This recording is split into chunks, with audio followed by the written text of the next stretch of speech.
रोहन गुप्ता जी, आप कह रहे हैं कि डर रहे हैं बीजेपी वाले, यहाँ सुधांशु त्रिवेदी तो कह रहे हैं कि सीरियसली लेने को ही तैयार नहीं है वो राहुल गांधी को।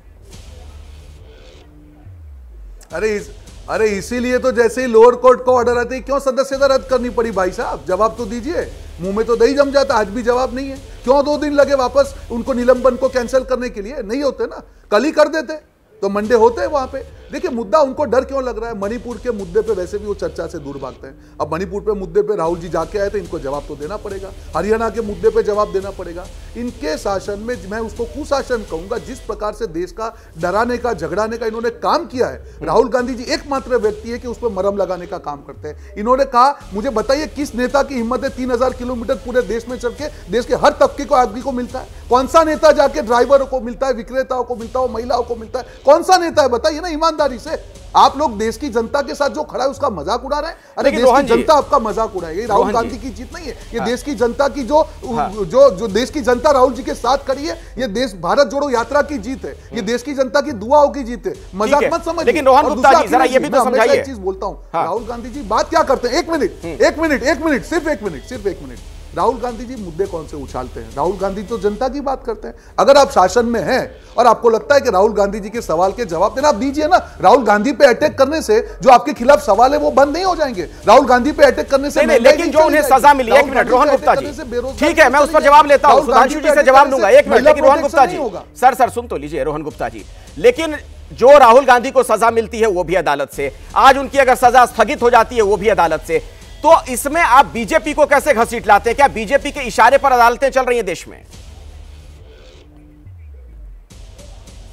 आपने मेरे सवाल का जवाब ही नहीं सुना। मैंने कहा कि जिस त्वरितता से उनके जो सदस्यता को रद्द किया गया, आज उसी त्वरितता से उसको वापस रीइंस्टेट करना चाहिए, नंबर 1। और बीजेपी कहां से आती है वापस मैं आपको रिपीट कर दूं, आपने मेरी बात को शायद सुना नहीं। उनके सांसद के खिलाफ 3, और इसका जवाब एक बार भी सुधांशु जी से मैं कम से कम 5 बार डिबेट में मिल चुका हूं। बेचारे जवाब दे क्या? बोले तो बोले क्या, करे तो करे क्या? इनके पास हिस्ट्री का 70 साल का नॉलेज है, पर 5 साल की हिस्ट्री जो भाजपा की है 2019 की, उसकी नॉलेज नहीं है। उनके सांसद का निलंबन 3 साल की सजा के बाद भी नहीं हुआ। राहुल गांधी जी का अगर निलंबन होता है तो उसमें भाजपा नहीं आई क्या? साना निलंबन होने के बाद में रीइंस्टेट करने की बात आती है, इनको समय लगता है, उसमें भाजपा आई कि नहीं आई? यही तो तरीका, यही तो इनको जवाब देना है। क्यों दूर भाग रहे हैं? इसीलिए तो बोल रहे हैं कि जवाब दीजिए सुधांशु जी, उनको किसी भी प्रकार से राहुल ठीक है सुधांशु जी जवाब दीजिए। ये जो तत्परता दिखाई गई थी निलंबन में, वो तत्परता अब क्यों नहीं दिखाई जा रही है फिर से उनकी संसद सदस्यता बहाल होने में? इसीलिए वो कह रहे हैं कि बीजेपी के इशारे पे बहुत कुछ हो रहा है। अखिलेश जी, ये जो कह रहे हैं बात में, जो आप बात कह रहे हैं उसी में अपने आप ट्रैप पे फंसते जा रहे हैं। जो ये सवाल पूछ रहे हैं या तो न्यायालय का है, या लोकसभा स्पीकर का है, या पूर्ववर्ती स्पीकर का है, और दोनों संवैधानिक संस्थाएं हैं, और सवाल राजनीतिक दल से पूछ रहे हैं। समझ में नहीं आता है कि आपको इतनी भी समझ नहीं है। जनाब 60 साल देश पे हुकूमत किए हैं, पता होना चाहिए कि सुप्रीम कोर्ट ऑफ इंडिया या स्पीकर किसी भी हाउस का हो, वो दोनों कॉन्स्टिट्यूशनल अथॉरिटी हैं और दोनों ही के बारे में निर्णय हम और आप दोनों में से कोई बोलने का अधिकृत नहीं है। और फिर भी यदि आपको लगता था, हम लोग एक नहीं कई मामलों में आपके जमाने में कोर्ट गए और धड़ाक से जाके उन पर कार्रवाई हुई। जैसे आपके दोनों नेता जिस मामले पे 5000 रुपए के मुचलके पे हैं, वो सरकार ने नहीं किया था जनाब, दिल्ली हाई कोर्ट ने किया था। इसलिए मैं कह रहा हूं आपके 2G घोटाला, कोयला घोटाला, एक आपकी सरकार ने नहीं माना था, सब कोर्ट जाके हुआ था। इसीलिए हम कहना चाहते हैं इंदिरा जी की सदस्यता जो गई थी कोर्ट से गई थी। पीवी नरसिम्हा राव को खड़ा होना पड़ा था, कोर्ट से खड़ा होना पड़ा था। बोफोर्स में हुआ था, कोर्ट में खड़ा। अगर आप में रत्ती भर भी दम था आपके मामले में, काहे नहीं कोर्ट चले गए भाई? आपके तो वो लोग हैं जो आतंकवादियों के लिए कोर्ट खुलवा देते जाके। आपके तो वो लोग हैं जो कोर्ट में खड़े होकर कहने की ये हिम्मत करते थे कि राम जन्मभूमि का जजमेंट मत दीजिएगा 2019 से पहले, वरना भाजपा का राजनीतिक लाभ हो जाएगा।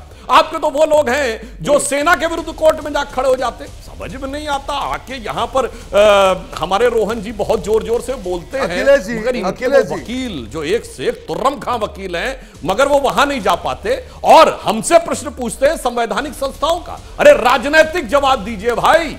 अगर आपके नेता ने ये बोला है तो बोला था कि नहीं? और राजनीतिक जवाब एक और पूछता हूं। आपने भारत जोड़ो यात्रा की बात कही, तथाकथित भारत जोड़ो यात्रा की, हम बिल्कुल, आपने कहा बहुत अच्छा समापन हुआ। भारत जोड़ो यात्रा का समापन याद है?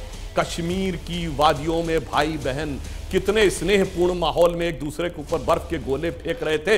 यह वो कश्मीर था जहां रियल बम के गोले फेंके जाते थे। यह वो कश्मीर था जहां पत्थरबाजी चलती थी। यह वो कश्मीर था जहां आईएसआईएस के झंडे दिखते थे। किसी की हैसियत नहीं थी आपकी सरकार के जमाने में। गवर्नर भी जाके जवाब दीजिए राहुल गांधी, कई सवाल आप पर आ गए। धन्यवाद देना चाहिए भारत छोड़ो यात्रा के सुखद समापन से आपको मोदी जी और अमित शाह जी का धन्यवाद तो कर देना चाहिए था ना। जैसे ही घड़ी का काटा दोपहर 2:30 पे आए, बबीता जी का दिल सास बहू साजिश के लिए मचल जाए। और ये है इनकी बहू, पूरे दिन ऑफिस की टेंशन हो जाए गॉन जब ये करें अपना फेवरेट शो फ्री टाइम पे ऑन। इनकी तरह आप भी देखिए अपना फेवरेट शो अपने टाइम पर और डाउनलोड कीजिए एबीपी लाइव ऐप अपने स्मार्ट टीवी पर।